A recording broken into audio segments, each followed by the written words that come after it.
Hello friends, मैं हूं अरविंद्र प्रताप सिंह अरस्तु आईएएस एकेडमी इंदौर से। तो हमारा जो आज का जो विषय है वो हम मध्य प्रदेश का सामान्य अध्ययन पढ़ रहे हैं।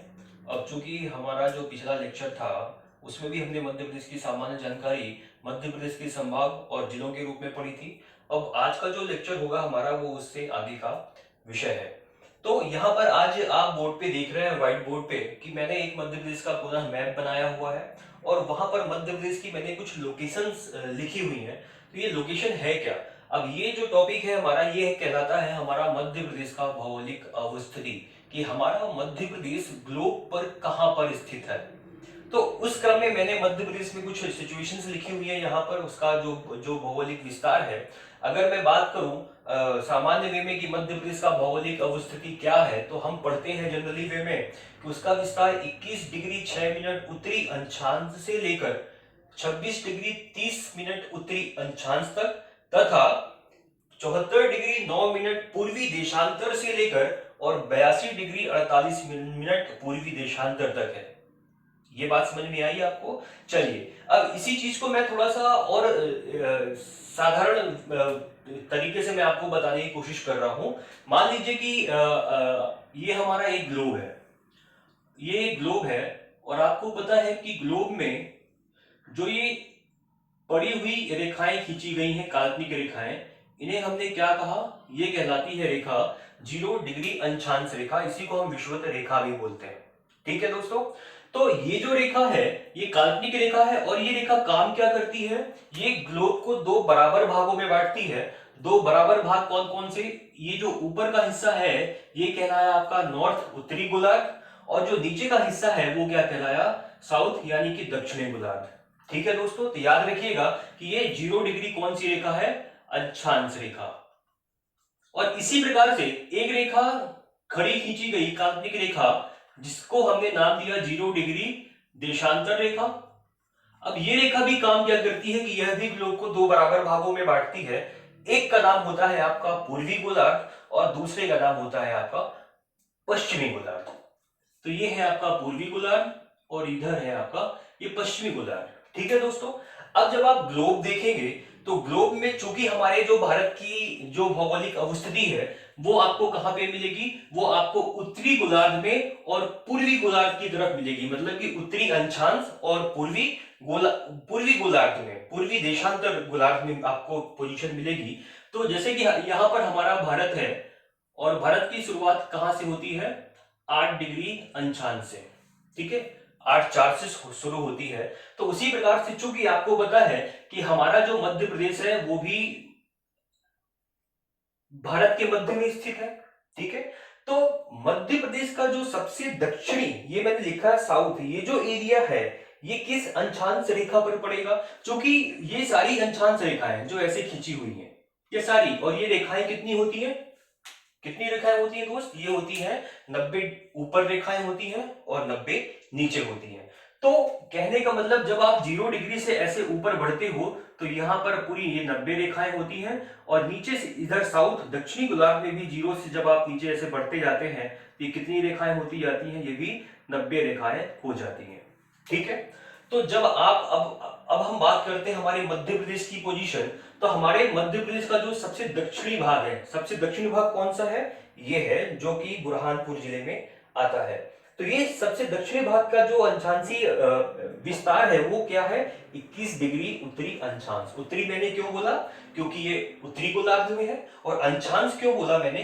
क्योंकि ये हमें बता रही है कि ये कौन सी रेखा है आपकी? ये पड़ी हुई रेखा है जिसको हमने क्या नाम दिया था? अक्षांश रेखा। इसलिए इसका नाम क्या हो गया? 21 डिग्री 6 मिनट उत्तरी अक्षांश। ठीक है, तो ये तो हमारा था दक्षिणी, मध्य प्रदेश का सबसे दक्षिणी भाग। अब इसी तरह से हम देख लेंगे मध्य प्रदेश का सबसे उत्तरी। अब चूंकि इसी ग्लोब में ये हमारा मध्य प्रदेश का सबसे दक्षिणी भाग था जिसको हमने ये नाम से दिया, और सबसे जो उत्तरी है, उत्तरी कौन सा क्षेत्र है हमारा मध्य प्रदेश का? ये हमने पढ़ा मुरैना जिला। तो मुरैना जिला हमारा मध्य प्रदेश का सबसे उत्तरी जिला है, और जो इसकी पोजीशन है वो क्या आती है? 26 डिग्री 30 मिनट उत्तरी अक्षांश। क्योंकि यह भी जो है मुरैना, ये भी किस गोलार्ध में स्थित है? उत्तरी गोलार्ध में। और कौन सी रेखाएं इसको बता रही है? तो वो रेखाएं हैं आपकी अक्षांश रेखाएं। ठीक है दोस्तों, तो ये है हमारा मध्य प्रदेश का उत्तरी और दक्षिणी अंशांशी विस्तार। ठीक है दोस्तों, अब इसी प्रकार से यहां पर देखेंगे आप कि अब मैं बता रहा हूं आपको पूर्वी देशांतर। तो सबसे पहले अपने दिमाग पर यह रखना है कि हमारी जो ये अंशांश रेखाएं हैं ये ग्लोब को दो भागों में बांटती हैं, उत्तरी और दक्षिणी। जबकि ये दो देशांतर रेखाएं हैं ये दो भागों में बांटती हैं, पूर्वी और पश्चिमी। तो हमारा मध्य प्रदेश यहां तक कहें हमारा भारत किस गोलार्ध में है, तो उत्तरी और पूर्वी। ठीक है दोस्तों, तो अब मैं देशांतर रेखाओं की बात करूं। अब आपको पता है देशांतर रेखाएं कौन सी रेखाएं हैं, जो ये लंबवत काल्पनिक रेखाएं ग्लोब पर खींची गई हैं, इन रेखाओं को हम देशांतर रेखा कहते हैं। ठीक है मित्रों, तो इस प्रकार से अब आप देखेंगे कि हमारे मध्य प्रदेश का जो सबसे पश्चिमी हिस्सा है, हमारे मध्य प्रदेश का जो सबसे पश्चिमी, अब मैंने पश्चिमी क्यों लिया, मैंने पूर्वी क्यों नहीं लिया? क्योंकि आपको पता है कि 0 डिग्री क्या है, ये जो रेखा मैंने बताई ये कौन सी रेखा है, 0 डिग्री।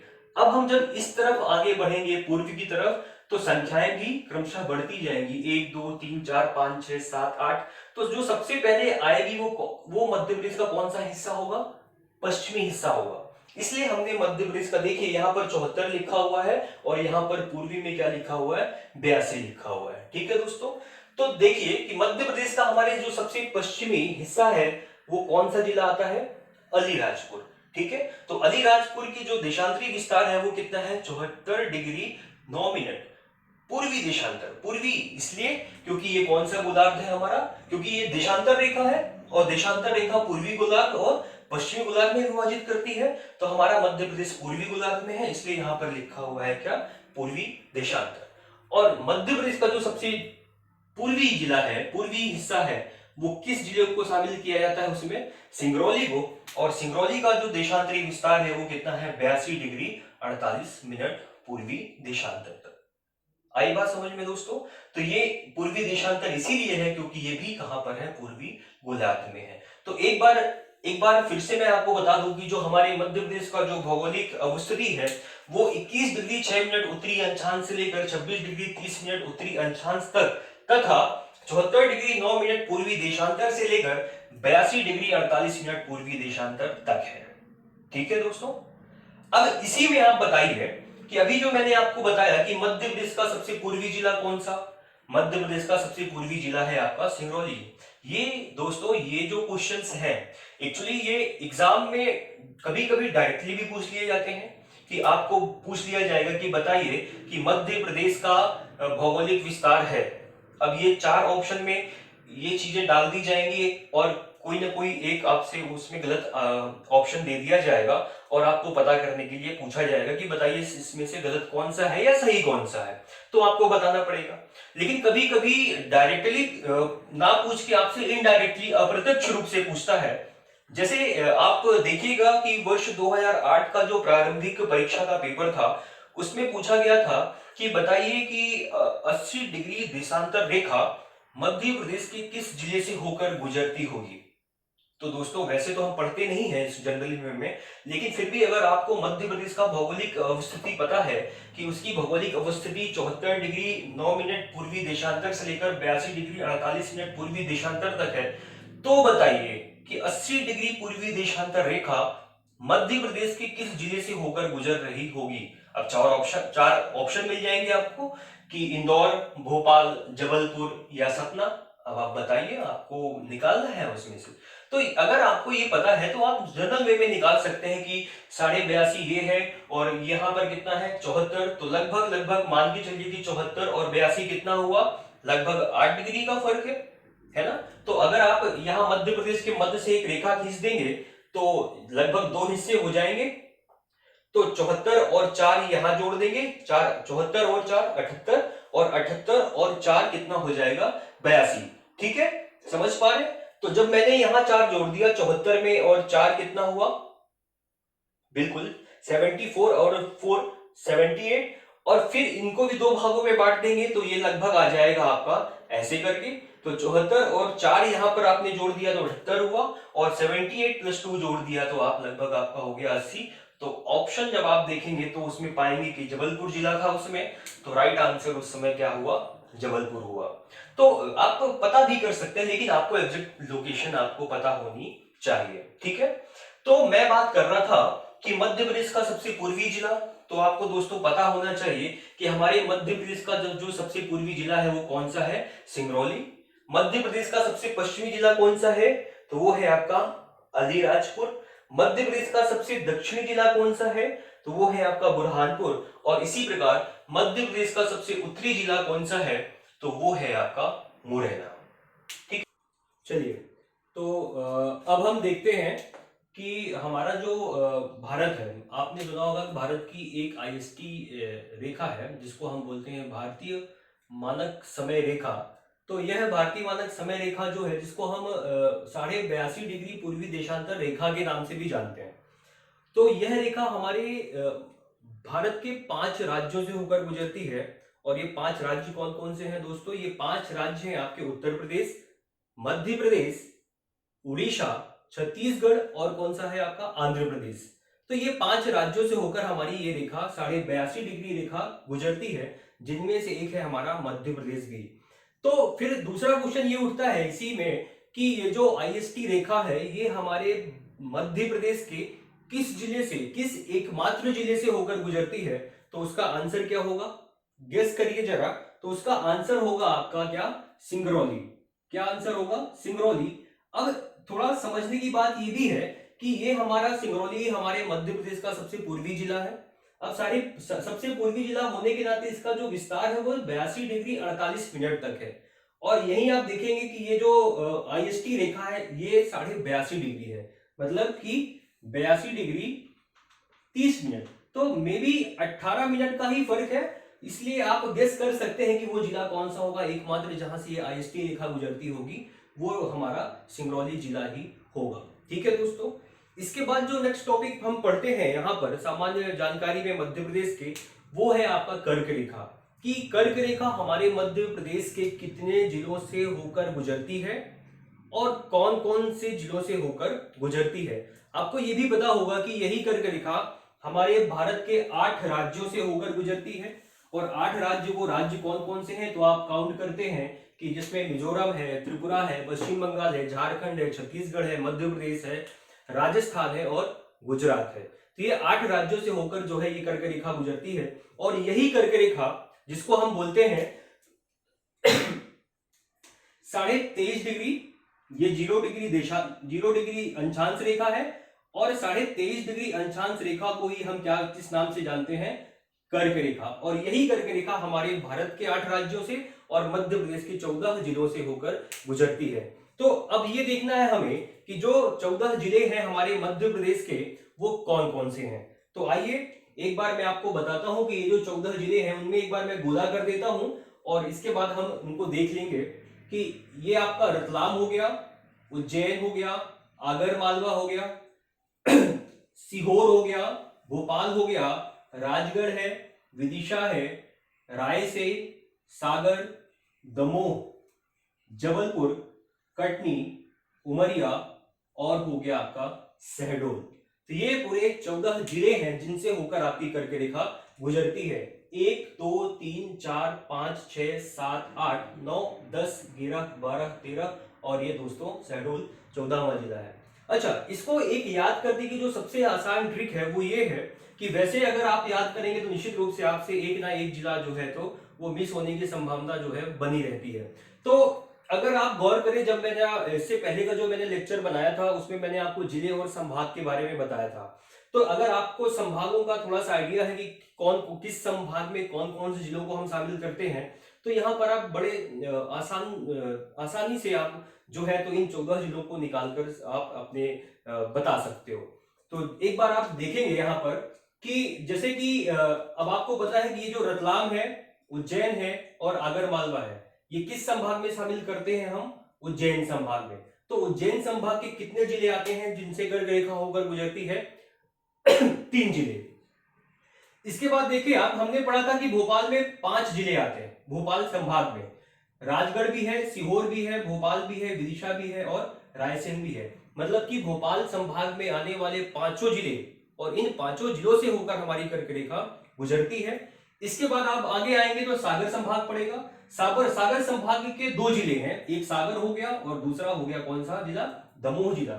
सागर संभाग के 2 जिलों से होकर गुजरती है। इसके बाद आप आगे बढ़ेंगे तो जबलपुर संभाग आएगा। जबलपुर संभाग से भी 2 जिलों से होकर गुजरती है, एक जबलपुर है और दूसरा कटनी जिला है। इसके बाद है आपका शहडोल संभाग, शहडोल संभाग के भी 2 जिले हैं और वो है दूसरा उमरिया। तो दोस्तों अगर मैं इनको यहां पर दिखाऊं मैं आपको, तो एक हो गया आपका उज्जैन संभाग, दूसरा हो गया आपका भोपाल संभाग, तीसरा हो गया आपका सागर संभाग, चौथा हो गया आपका जबलपुर संभाग और पांचवा हो गया आपका शहडोल संभाग। ठीक है, तो ये बड़ी सी थोड़ा सा बस, जैसे उज्जैन में कितने जिले हैं, 3 जिले हैं, भोपाल के 5 जिले हैं, सागर के 2 जिले हैं, जबलपुर के 2 जिले हैं और शहडोल के 2 जिले हैं। ठीक है, तो 2 4 6 और 5 11, 11 और 3 14 जिले। तो 14 जिले हो गए आपके कि जो जिनसे मध्य प्रदेश में कर्क रेखा होकर गुजरती है। ठीक है दोस्तों, तो आइए अब हम जो देखेंगे वो है हमारा मध्य प्रदेश का भौगोलिक विस्तार। लेकिन यहाँ पर बोर्ड में आपको भारत का भी मैप बना हुआ दिख रहा है और उसके मध्य में हमारा मध्य प्रदेश का भी मैप बना हुआ है। तो मेरी कोशिश ये है कि मैं यहीं पर आपको भारत का भी भौगोलिक विस्तार और मध्य प्रदेश का भौगोलिक विस्तार, ये दोनों यहाँ पर मैं आपको बता दूं, ताकि आपको एक ही जगह पर काफी सारी चीजें जो है फैक्ट वगैरह आपको मिल जाए। तो सबसे पहले मैं देखिए कि जो हमारा भारत है, भारत का उत्तर से लेकर दक्षिण तक का जो विस्तार है वो कुल कितना है, 3214 वर्ग किलोमीटर है। ठीक है, वर्ग किलोमीटर, ठीक है, सॉरी, तो ये 3214 वर्ग किलोमीटर नहीं है, किलोमीटर है। ठीक है, तो चूंकि वर्ग किलोमीटर हम क्षेत्रफल को नापते हैं, लेकिन ये तो उत्तर से लेकर दक्षिण तक का ये पूरी दूरी है 3214 किलोमीटर। इसी प्रकार से पश्चिम से लेकर पूर्व तक की कुल दूरी कितनी है, 2933 किलोमीटर। तो ये देखिए कि हमें देखना है अब हमारे मध्य प्रदेश का, कि मध्य प्रदेश का उत्तर से दक्षिण और पूर्व से पश्चिम कितना विस्तार है। तो हमारा मध्य प्रदेश का उत्तर से दक्षिण जो विस्तार है वो कितना है आपका, 605 किलोमीटर। यहां पर मैंने स्पष्ट रूप से लिख दिया है कि उत्तर से दक्षिण है 605 और पूर्व से लेकर पश्चिम तक कितना है, 870 किलोमीटर है। ठीक है दोस्तों, साथ में यहां पर मैंने कुछ जानकारी और आपके लिए रखी है कि अभी हम देखते हैं कि जैसे हम पढ़ते हैं सामान्य जानकारी में मध्य प्रदेश का क्षेत्रफल कितना है। तो क्षेत्रफल, चूंकि मैंने भारत का भी मैप बनाया, भारत के मैप के अंदर मैंने मध्य प्रदेश का बनाया, इसी क्रम में मैंने यहाँ पर लिखा है कि हमारे भारत का क्षेत्रफल कितना है। तो हमारे भारत का क्षेत्रफल कितना है, 32,87,263, अर्थात 32,87,263 वर्ग किलोमीटर। अब ये हमारे भारत का है। अगर मैं विश्व की बात करूं तो विश्व का भी कुल क्षेत्रफल होगा, कुछ क्षेत्रफल होगा। तो विश्व के कुल क्षेत्रफल में भारत का क्षेत्रफल कितना प्रतिशत आता है, तो वो कितना प्रतिशत आता है दोस्तों, 2.4%। ठीक है, मतलब हमारा देखिए भारत कितना छोटा है विश्व की तुलना में। तो जनसंख्या की अगर मैं बात करूं तो हमारे भारत की जो जनसंख्या है वो 2011 की जनगणना के अनुसार कितनी आकी गई, 121 करोड़। 121 करोड़ हमारी पॉपुलेशन है और भारत की जनसंख्या विश्व की कुल जनसंख्या का कितना प्रतिशत है, तो वो हो जाता है 17.5%। ठीक है, तो विश्व के कंपेयर में हमने किया भारत का क्षेत्रफल, उसकी जनसंख्या। अब उसी प्रकार से हम भारत का कंपेयर करेंगे मध्य प्रदेश की जनसंख्या से। ठीक है, तो मध्य प्रदेश का क्षेत्रफल कितना है, 308,245, मतलब 3,08,245 वर्ग किलोमीटर। और भारत के कुल क्षेत्रफल में मध्य प्रदेश के क्षेत्रफल का प्रतिशत कितना है, तो वो रहता है दोस्तों 9.38, अर्थात 9.38%। और जनसंख्या की बात करूं तो 2011 की सेंसस के अनुसार हमारे मध्य प्रदेश की जो जनसंख्या है वो है 7,26,26,809। और यही जनसंख्या भारत की कुल जनसंख्या का कितना प्रतिशत है, तो वो है आपका 6%। ठीक है दोस्तों, तो चलिए आज का लेक्चर अब यहीं खत्म करते हैं। इसके बाद फिर हम नेक्स्ट लेक्चर में आपसे मिलते हैं। Thank you.